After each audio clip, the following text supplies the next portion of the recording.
Pentru cei cu venituri mai mici ce nu-și permit procurarea unui apartament, soluția este închirierea unei locuințe. Iar în ultima perioadă s-a înregistrat și o creștere a numărului de persoane ce solicită închirierea unui apartament, susțin managerii pe chirii.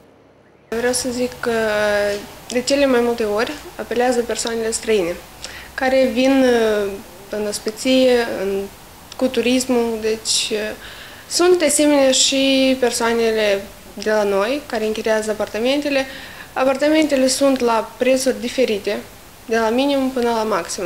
Deci fiecare închiriază apartament cu bugetul care își permite. Adrian Prodan, Ruslan Ismailov pentru știrile 21.